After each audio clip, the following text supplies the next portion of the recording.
I believe in the kindness of strangers. I think we've all grown up to associate strangers with negative experiences, but a stranger is really just a friend you haven't met yet. And I find it so profound that if you take a plane or you take a train somewhere, there's a very large likelihood that everyone you come across is a stranger. But then again, when you think about your life and your connections, it's hard and it's weird to understand how everyone in your life right now is once a stranger. I guess this is me reminiscing about when I met multiple people who showed me great acts of kindness and made my stories and my experiences so much more memorable, funny, and I don't know.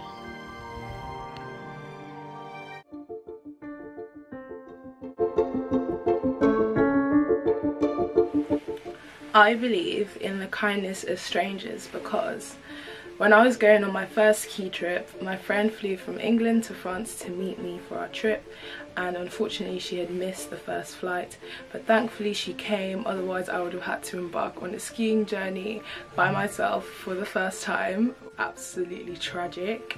So go on to the day, we attempt to make it to our coach that will take us to the Alps, and we go on the metro. So in the metro station there are two metros, one going this way, one going that way. I had lived in France for about 7 months at the time, and I always take this route nearly every day. I always took this route. This is a very familiar route, but this one day where time was of the essence, I got it mixed up. And the funniest thing is that I saw fellow skiers across us. They were recognizable by their gear, and they were holding, you know, some other things that looked like they were clearly going to ski. And I wanted to say something like, guys, no, you're supposed to be on this side and you're gonna miss your coach, and I wanted to say all these things, but I didn't, because I didn't want to think about the language barrier of trying to converse in French. It was early in the morning too, and it was just not, I was just not going to do it. So we got on the metro now, and the second it starts to move I start to feel a bit uneasy, and obviously I realise that we are on the wrong side of the train. So we get off now, having to cross to the complete other side, and I look at the time and we've literally got very little time. I start to panic because I think, oh my god, we're gonna miss this trip. My friend's already paid for another flight, now we're gonna miss a ski trip which costs so much money, and I was just, my anxiety was all over the place. So we wanted to call an Uber, we tried booking Ubers that were taking so long, and lo and behold, a car came and he was dropping someone off. The man looked like he was dropping his daughter off, and I don't know what came upon me. I didn't even tell my friend this was part of the plan. I literally started to speak in broken French, like, monsieur, help us, we need this, and he didn't even ask any questions. He just said, let's go, like, enter the car. We showed him, well, I showed him where I needed to go. He literally asked no questions, drove us to the place. My friend looked at me and was thinking, oh, the Uber came really quickly, and I was like, this is not an Uber, this is a stranger. And we just sat there in awe, like laughing, because it was just so funny. Perfect timing, and the man literally dropped us off right exactly where we needed to be on time, which was so good, because imagine just missing that coach. That would have been so awful. I was so humbled, and he didn't even want to collect any money. We offered to pay him and he refused it, and I was so humbled. And that's one reason why I believe in the kindness of strangers.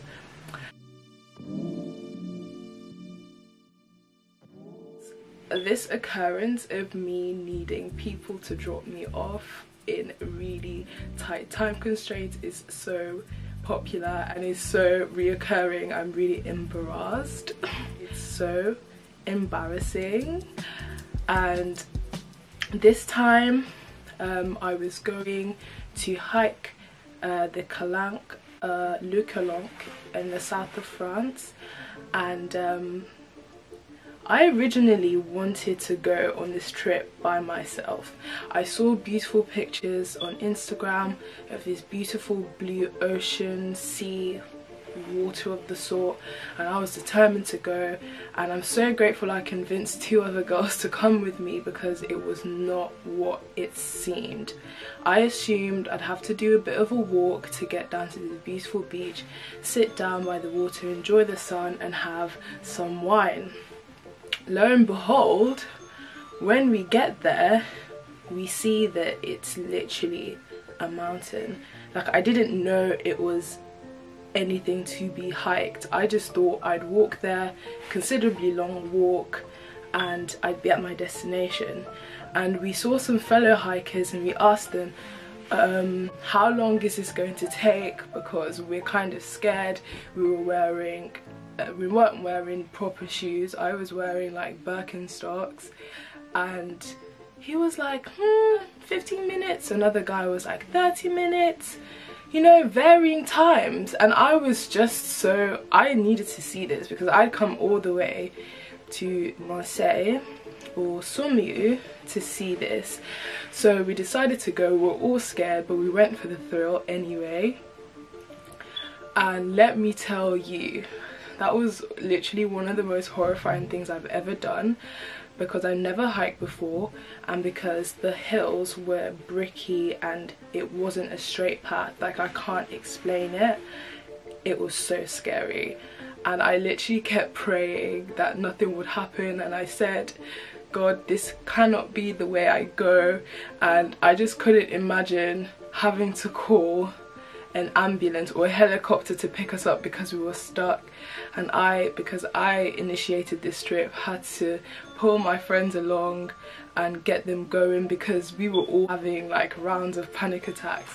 And looking at it now, it was funny because on the way we met different people. We saw that French people did this as a hobby. We saw little kids hiking, we saw people with gear hiking, older women, elder men. It just seemed to be a casual thing for them, and meanwhile we were scared. So we get to the bottom and we're so excited because we've literally come all this way hiking down, and I'm determined to really enjoy, get in the water, drink my wine. We all take some pictures, you know, chill, relax, have our wine, and we make a pact that we're definitely not climbing all the way back up to get home. So we looked at Uber prices to get us. We had we had a bit to drink, right? So there was nowhere going to be safe for us to hike, and we didn't want to hike. I wasn't going to hike. And at this point, survival mode clicked. So what do I do again? I'm disturbing people on the road, and I see this old man in his car, and he has 4 empty seats, so virtue of the back seat's free and the first seat free.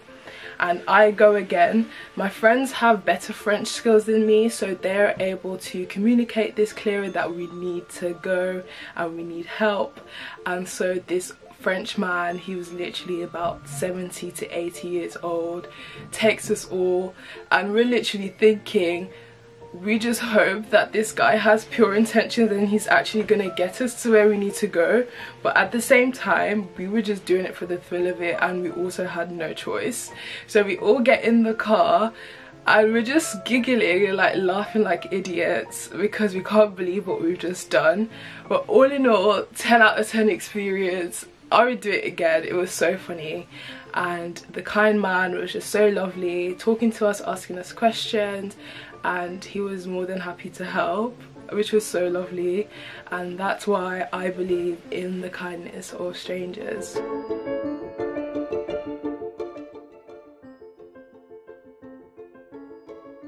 I believe in the kindness of strangers because a stranger helped me when we were stranded in Xiamen in China. You're probably wondering, how on earth does one get stranded in Xiamen in China on an airplane? Out of everyone in the world, it had to be me. I can't explain to you how I felt in this, because there was some form of natural disaster happening outside of the plane, and the turbulence was so heavy we couldn't land in our destination. The closest place we could land was in Xiamen, China, because we had just flown from Beijing. And because we didn't have any documentation that would allow us to be in Xiamen, we weren't allowed to leave the plane. So imagine I've literally got a connecting flight in Hong Kong that I need to get, and question my entire existence. The man sitting next to me, he seemed quite stern. He speaks French, and so I use a little bit of my French skills to communicate something, and essentially seems like a frequent flyer who travels between Switzerland to China a lot, and his SIM has connection in Xiamen. So he's getting alerts, he's able to browse the web, he's able to make calls, and I see this and I know that this is my opportunity to let my family know that I'm stranded on a plane in Xiamen and I don't know how long I'll be there. So I begin to speak a little bit of French to kind of gauge his journey and, you know, get his frustrations, and I literally tell him, this is my first time literally leaving the continent, and now I'm stuck here, and now we don't know how long we're going to be here, and I think my parents might be slightly worried if I don't, you know, call them and contact them when I've landed at my destination, because I haven't. And this man literally gives me his phone, lets me call and talk and message and text every single person I need to know, and he warms up to me a little bit.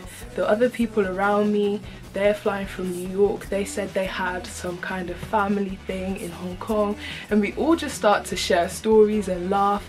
And believe it or not, we were stranded on that plane for 4 hours. So 4 hours we were sat there waiting, uncertain about when we would actually get to move and leave, but it actually went quickly than thought. And you know, we had really nice conversations, ended up connecting with them, and before I knew it I was in Hong Kong and it was just gone, and all of a sudden I wasn't scared anymore. It was just a normal thing, and every time I tell this story I just find it so funny.